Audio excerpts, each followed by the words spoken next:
विद्यालय के अंदर प्रार्थना की घंटी बज रही थी। जैसे जैसे घंटी बज रही थी वैसे वैसे बच्चे फील्ड के अंदर आ रहे थे। शिक्षक बच्चों की लाइन लगाने के लिए उन्हें आवाज़ देते हैं।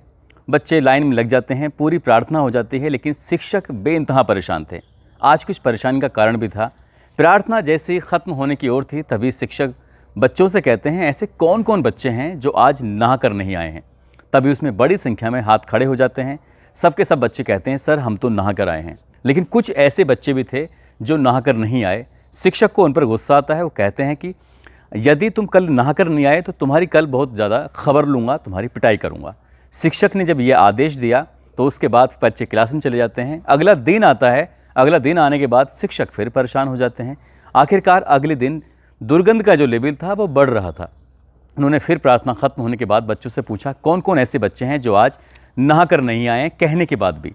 तभी 4-5 बच्चे हाथ खड़ा करके कहते हैं, सर आज हम नहाकर नहीं आए हैं।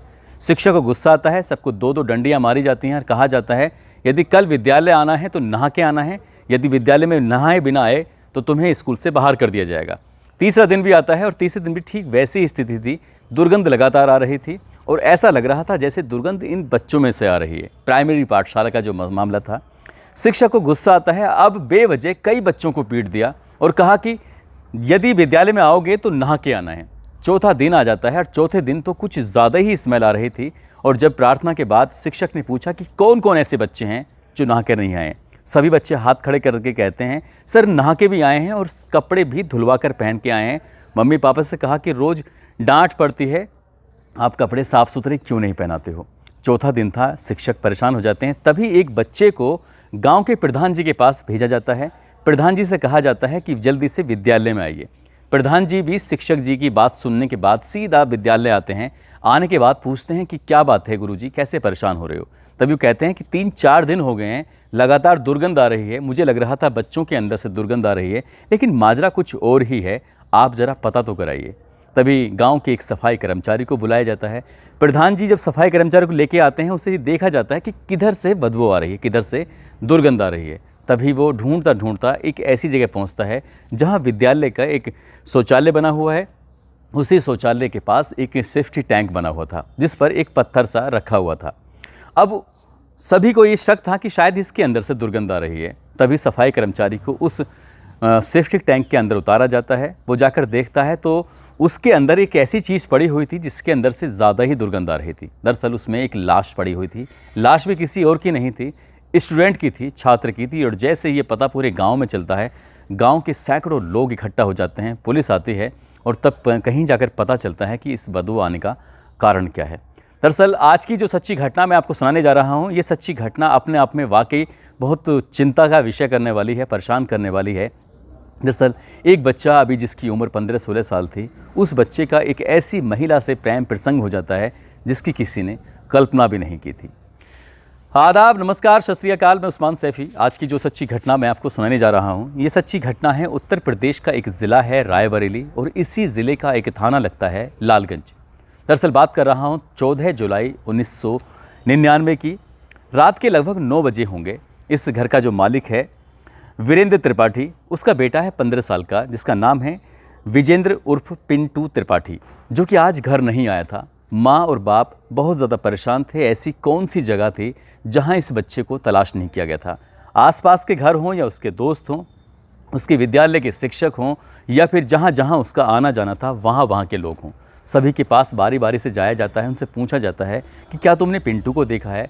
रात के 9 बज जाते हैं लेकिन पिंटू की कोई खबर नहीं लगती। तभी गाँव के आसपास के लोग परेशान होकर सीधा इकट्ठे होकर पुलिस स्टेशन जाते हैं। लालगंज के थाने में जाकर एसएचओ से कहते हैं कि साहब हमारा बेटा स्कूल गया था, मैंने विद्यालय में भी जाके पता किया, वो विद्यालय पढ़ने के लिए गया था लेकिन विद्यालय में वो बच्चा नहीं मिला। तभी उसे उससे पूछा जाता है कि वो कहाँ पढ़ता था, तो लालगंज में ही एक लिटिल फ्लावर उच्च माध्यमिक विद्यालय है, उसमें वो कक्षा 10 का छात्र रहा था। अब उस विद्यालय के मैं भी जाकर पूछा, प्रिंसिपल से पूछा, छात्रों से पूछा, सभी ने कहा कि उसे तो हमने अंतिम घंटे तक देखा था। ये विद्यालय में जैसे रोज़ की तरह वो आता था, आज भी रोज़ की तरह आया था। विद्यालय की जब छुट्टी होती है तभी यहाँ से गया था, लेकिन वो यहाँ पर अब घर नहीं पहुँचा है तो कहाँ गया है। सभी के लिए बड़ी परेशानी वाली बात थी। जब एसएचओ कहते हैं कि आप परेशान मत होइए, आप उसको तलाश करिए और हम सुबह 10 बजे इसको देखेंगे। यदि 10 बजे तक वो लौट कर नहीं आता है तो समझ लेना हम इसमें मुकदमा दर्ज करेंगे और इस मामले की पड़ताल करेंगे कि आखिरकार तुम्हारा बेटा पिंटू कहाँ चला गया है। जब इस बात की तलाश करने की कोशिश की जा रही थी, पूरे रात निकल जाती है उसके पिताजी वीरेंद्र को, और वो अपने पड़ोसी और अपने घर में जो एक किराएदार होता है धर्मेंद्र, उसके साथ मिलकर पूरी रात ऐसे ही अपने बेटे को तलाश करते रहते हैं, लेकिन बेटा नहीं मिलता। घर नहीं पहुंचते और ये बड़ी संख्या में 10, 15, 20 लोग थे। फिर रातों रात ढूंढते ढूंढते थाने पहुंच जाते हैं। कहते हैं कि साहब हमने पूरी रात पिंटू को तलाश किया लेकिन पिंटू घर नहीं पहुंचा है। माँ और बाप का रो रो कर बुरा हाल था। आसपास के लोगों को भी तरस आ रहा था कि आखिरकार इनका बेटा गया तो कहाँ गया, क्योंकि इससे पहले कभी उसके साथ ऐसा कुछ नहीं हुआ था। पुलिस वालों ने गुमशुदगी दर्ज की और दर्ज करने के बाद आसपास के थानों को भी संपर्क किया। इसके अलावा एक अभियान चलाया जिसमें सैकड़ों की तादाद में लोग उस बच्चे को तलाशने के लिए जुट जाते हैं और हर जगह तलाश करने की कोशिश करते हैं, लेकिन नहीं मिलता। 14 जुलाई को गायब हुआ था, 15 जुलाई को मुकदमा दर्ज हुआ, 16, 17, 18 इस तरह से एक एक दिन करके गुजरने लगता है। जब 4-5 दिन गुजर जाते हैं तब कहीं जाकर पुलिस वालों की चिंता बढ़ने लगती है, क्योंकि अब ये बात केवल इस घर तक सीमित नहीं थी, आसपास तक सीमित नहीं थी, बल्कि जो लालगंज है उस लालगंज की जितनी भी दुकानें हैं उसको बंद करा दिया गया। लोग सड़कों पर उतर आए, हंगामा शुरू हो जाता है।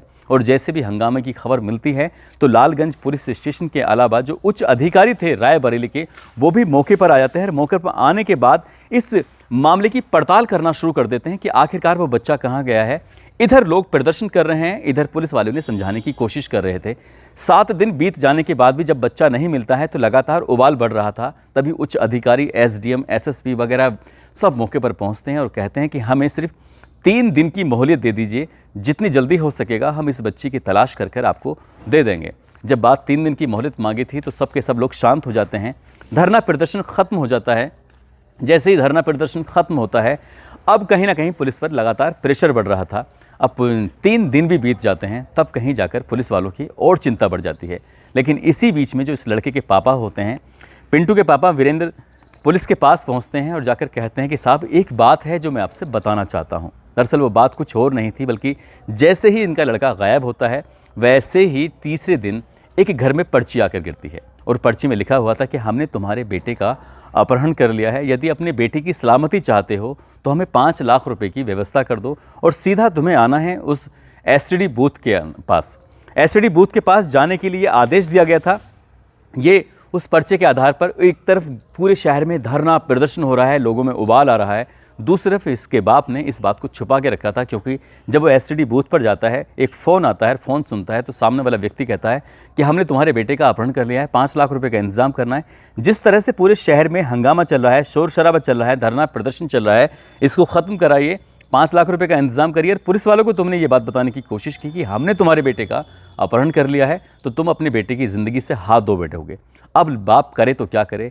गांव के आसपास के शहर के लोगों की सिंपैथी उसके प्रति बढ़ रही थी और बच्चे के लिए लगातार धमकियां मिल रही थी। तभी पुलिस वालों को शक होता है और पुलिस वाले इस बात को गंभीरता से लेते हैं और पड़ताल करना शुरू कर देते हैं।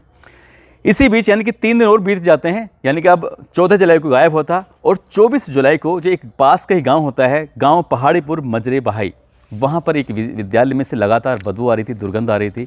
पता चलता है कि दुर्गंध कहीं और से नहीं बल्कि शौचालय के सेप्टिक टैंक से आ रही थी। जैसे वो लाश निकल के आती है, उसके कपड़ों के आधार यानी कि उसकी यूनिफॉर्म के आधार से पता चल जाता है मरने वाला कोई और नहीं बल्कि पिंटू है, जो कि पिंटू यहीं लालगंज में रहने वाला है। लालगंज का बच्चा जो 10वीं क्लास में पढ़ता था, वो पास के गांव के प्राथमिक विद्यालय के सेप्टिक टैंक में मिलना ये पुलिस के लिए चिंता का विषय था। और पुलिस इस मामले की जब जांच पड़ताल करना शुरू करती है तो पुलिस कई दिन बीत जाते हैं, पुलिस को कुछ भी हासिल नहीं होता, पुलिस को कुछ भी नहीं मिलता जिसके आधार पर ये कह सकें कि आखिरकार हत्यारा कौन था। पुलिस फिर इसके बच्चे की कमरे की तलाशी लेती है जहां उसकी किताबें रखी हुई थी और किताबों की तलाश करते करते एक किताब ऐसी मिलती है जिस किताब में कुछ पोर्नोग्राफी की बातें लिखी होती हैं, कुछ ऐसी अश्लील बातें लिखी होती हैं। उस किताब को देखते हैं तो एक सामान्य बच्चा ऐसी किताब कभी पढ़ नहीं सकता। पुलिस वालों ने इसी बात का अंदाज़ा लगाया। उस किताब के जब पन्ने पलटते हैं तो आखिरी पन्ने पर श्याम लिखा हुआ था और जैसे ही उस शाम को पढ़ते हैं तो सब के सब वहाँ पर जो आसपास में लोग थे वो कहते हैं कि सर शाम तो जो लालगंज का बस स्टैंड है वहाँ पर दुकानदार है, उसकी दुकान का नाम शाम है, शाम बुक डिपो। तभी पुलिस वाले दौड़ते हुए श्याम बुक डिपो के पास जाते हैं और कहते हैं कि क्या तुम इसके बारे में कुछ बता सकते हैं, क्योंकि इससे पहले पुलिस को कोई सबूत, कोई ऐसी चीज़ हासिल ही नहीं हुई थी जिसके आधार पर हत्यारे तक पहुंच सके। लेकिन जब श्याम के पास पहुंचते हैं तो कहते हैं कि ये किताब तुम्हारे यहाँ की लिखी हुई है। जी हाँ, किताब मेरी है और मेरे ही हाथ का लिखा हुआ है श्याम। वो पूछते हैं कि क्या तुम बता सकते हो इस किताब के बारे में। बोला नई किताब है, एक बच्चा है जिसका नाम पिंटू है जो 14-15 साल का है। इस किताब को लेने के लिए, यानी कि वो हर 10वें दिन 15 दिन किताब लेके आता है, लेने के लिए आता है और ऐसी किताब लेके चला जाता है। लेकिन इसकी खास बात क्या है सर, क्योंकि इसकी किताब में एक ऐसा लेटर लिखा था जिस लेटर को देखकर हम भी लोग हैरत में थे, परेशान थे। वो मैंने सोचा जब वो वापस आएगा तब मैं उस किताब के साथ उस लेटर को भी दे दूंगा। असल में उस किताब में जो लेटर था, उस लेटर के अंदर ये लिखा था कि तुम्हारे अंकल को शक हो गया है, इसलिए अभी तुम कुछ दिन के लिए शांत हो जाना और ये किताब अभी लेके मत आना, इसलिए कुछ बवाल ना हो जाए बेटा पिंटू, अपना ख्याल रखना। जब इस लेटर के लिखे हुए को पुलिस वाले अब देखकर हैरान थे कि ये आखिरकार लेटर लिखा किसने होगा। अब ये तो बात क्लियर हो जाती है क्योंकि इस लड़के का किसी न किसी महिला से कोई ना कोई कनेक्शन है। अभी अंकल किसको कहता है, अब ये आसपास के घरों में ये सब जितने भी लोग थे सबको बुलाया जाता है, बातचीत की जाती है। तभी बातचीत से पता चलता है कि अंकल ये किसी और को नहीं बल्कि अपने ही घर में जो रहने वाला धर्मेंद्र है उसको अंकल कहता है, जो किराएदार है। और उस किराएदार यानी कि धर्मेंद्र को जब पुलिस बुलाती है, उससे बातचीत करती है, तो पता चलता है कि उसकी पत्नी से उस हैंड राइटिंग से मेल कर जाता है। उसकी पत्नी भी ऐसे ही लेटर पढ़ा करती थी। जब उसे डांट फटकार कर पूछा जाता है कि तुम्हें ये लेटर तुमने क्यों लिखा, क्या बात है इसके पीछे, तब वो कहती है कि सर एक दिन मैं उस श्याम बुक डिपो से किताब खरीद रही थी, मुझे ऐसी किताबें पढ़ने का बहुत ज़्यादा शौक है जिसमें कुछ ऐसी गंदी संदी बातें लिखी होती हैं, लेकिन मैं नोबेल लेने के लिए जाया करती थी, इसलिए मुझे कोई बहाना नहीं मिला। एक दिन मुझे पिंटू उसी दुकान से कुछ खरीदारी करता मिलता है, तब मैं कहती हूँ कि पिंटू ये किताबें तुम अपने नाम से अलॉट कर लिया करो और मुझे लाकर दे दिया करो। ऐसे ही वो लड़का किताबें लेके वहाँ पर आता है। किताबें लेने के बाद ये महिला जब इस किताब को पढ़ रही थी और बच्चा को अपने पास में उसने बिठाया हुआ था जिसकी उम्र लगभग 15-16 साल के आसपास थी, महिला की उम्र 30-32 साल के आसपास थी, और वो किताब पढ़ते पढ़ते कब उत्तेजित हो जाते हैं और उस बच्चे के साथ वो ज़बरदस्ती कर बैठती है। पहले दिन तो उस बच्चे को थोड़ा सा ऑड लग रहा था, बुरा लग रहा था, लेकिन ये उसकी अब आदत में आ जाता है। इस किराएदार जब घर में नहीं होता था तभी वो स्कूल के बाद में या जब भी मौका मिलता था रात बेरात में उस बच्चे को अपने पास बुला लिया करती थी और उसके साथ वो शारीरिक संबंध बना रही थी। लंबे समय से ऐसे ही चल रहा था, लेकिन एक दिन कुछ ऐसा होता है जिसकी उसने कल्पना नहीं की थी।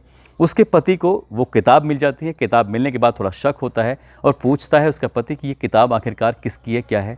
उस औरत ने तमाम तरह के बहाने बनाने शुरू किए।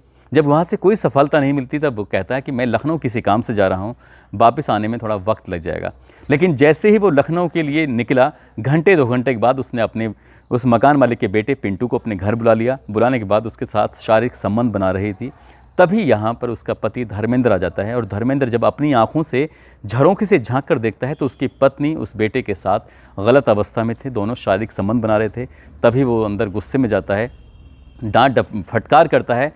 लड़का तो अपने घर में घुस जाता है, लेकिन महिला के साथ वो बेइंतहा मारपीट करता है और उससे बातचीत करने की कोशिश करता है कि ये सब कब से चल रहा है। तो पता चलता है कई महीने से ऐसे ही दोनों के बीच में शारीरिक संबंध बन रहे थे। तभी उससे गुस्सा आता है धर्मेंद्र को और यहीं से वो उसको ठिकाने लगाने की योजना बनाता है। 14 जुलाई को जब स्कूल से पढ़कर आ रहा था तो तभी धर्मेंद्र इसके स्कूल के पास पहुँच जाता है। कहता है बेटा पिंटू तुम घर जा रहे हो, मैं भी तो उधर जा रहा था, आओ मेरे साथ, मैं तुम्हें घर छोड़ देता हूँ। बजाय उसको घर छोड़ने के वो पास का जो गाँव होता है उस पास के गांव लेके जाता है पहाड़ीपुर में, और पहाड़ीपुर में एक नरेश श्रीवास्तव है, उसके घर ले जाकर कहता है थोड़ी देर यहाँ कुछ खाएंगे पिएंगे, बातचीत करेंगे, उसके बाद फिर घर चलते हैं। यहाँ पहले से ही बसोली गांव के रहने वाले राधेश्याम और पंकज भी मौजूद थे। इन चारों लोगों ने, धर्मेंद्र, राधेश्याम, पंकज, नरेश श्रीवास्तव, ये बैठकर वहाँ पर शराब वराब पीते हैं। उस लड़के को पिलाने की कोशिश कर रहे थे, लेकिन लड़के ने शराब पीने से मना कर दिया। और तभी उसने पूछा कि आखिरकार तुम कैसे कैसे करते थे। लड़का जैसे जैसे बात बता रहा था, जैसे जैसे उसने शुरुआत बताई, आखिर बताया, मिड बताया, उसकी पत्नी के साथ संबंधों की बातें बताई, वैसे वैसे धर्मेंद्र का गुस्सा बढ़ता चला जाता है और वो उसका गला दबाकर उसकी हत्या कर देता है।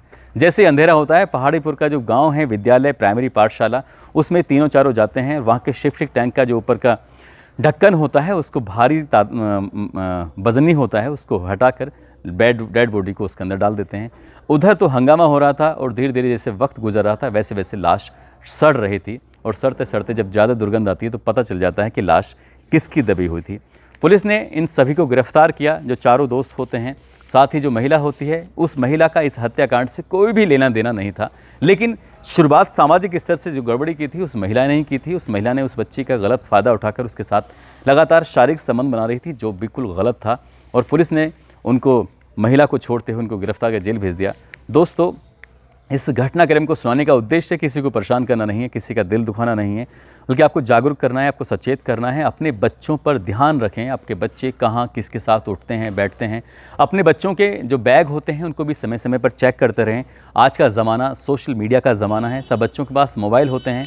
मोबाइल को भी बीच बीच में चेक करते रहें और देखते रहें कि बच्चा किसके संपर्क में है, किसके में नहीं है। ऐसा ना हो बच्चा गलत रास्ते पे चला जाए और उसकी ज़िंदगी में हमेशा हमेशा के लिए ब्रेक लग जाए, जैसे क्या इसकी पिंटू श्रीवास्तव की ज़िंदगी में ब्रेक लगा था।